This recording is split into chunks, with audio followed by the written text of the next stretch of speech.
नमस्कार, मी पंजाब डक। आज आहे 30 जून 2026। तर शेतकऱ्यासाठी एक महत्त्वाची एक अंदाज देणार आहे, कारण की ज्या भागात अद्यापही पाऊस झालेला नाही त्या शेतकऱ्याला सांगू इच्छितो की तुमच्यासाठी आनंदाची बातमी।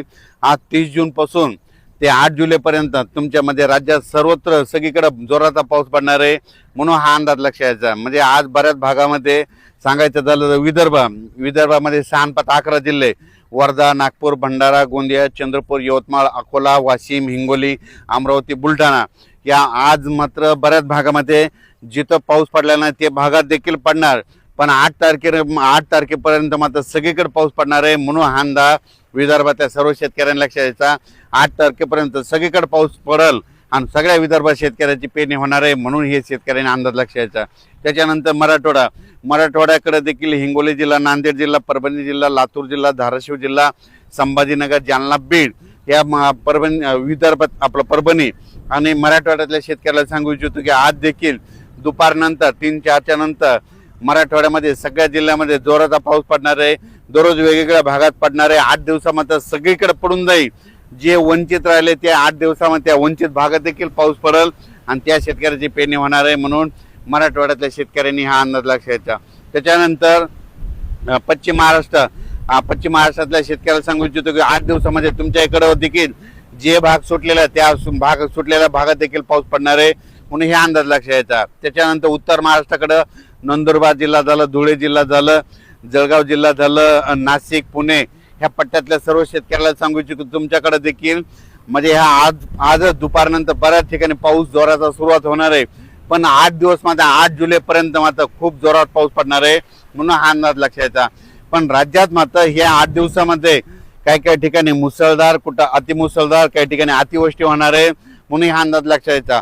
मग अतिवृष्टी कुठं होणार, अतिमुसळधार कुठं होणार आहे म्हणून हे तुम्हाला सांगू इच्छितो।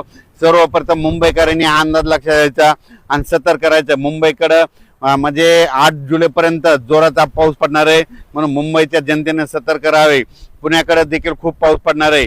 अहिल्यानगर जिल्ह्यात देखील ह्या म्हणजे 8 दिवसामध्ये अतिवृष्टी होईल, काही ठिकाणी मुसळधार पाऊस पडणार आहे। उत्तर महाराष्ट्राकडे नंदुरबार जिल्हा, नाशिक जिल्हा, जळगाव जिल्हा, धुळे जिल्हा, संभाजीनगर, त्याच्यानंतर बुलढाणा जिल्हा, अकोला जिल्हा, अमरावती ह्या पट्ट्यात मात्र अतिमुसळधार पाऊस पडणार आहे, म्हणून हा अंदाज लक्षात घ्यायचा।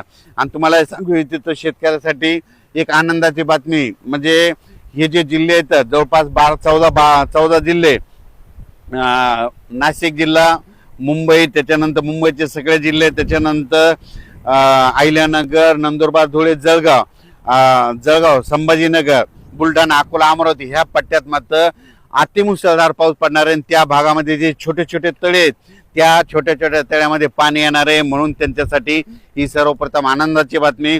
त्याच्यानंतर राज्यातल्या हे जे पाऊस आहे तिकडे जर मुसळधार पाऊस पडत असला तर उर्वरित राज्यात मात्र रिमझिम कुठं जोरात कुठं पेंडोल तासा पाऊस पडणार आहे ना 8 दिवसात मात्र संपूर्ण महाराष्ट्र आपण टाकणार आहे, म्हणून हे अंदाज लक्षात घ्यायचा।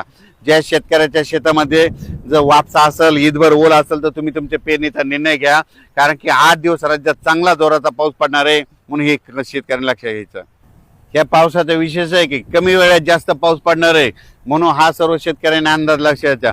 पश्चिम महाराष्ट्राला शेतकऱ्याला सांगू इच्छितो बारामती झालं, सातारा जिल्हा, सोलापूर जिल्हा, सांगली जिल्हा त्या भागात देखील म्हणजे आजपासून बऱ्याच भागामध्ये पाऊस सुरू होणार आहे, म्हणून अंदाज लक्षात घ्यायचा।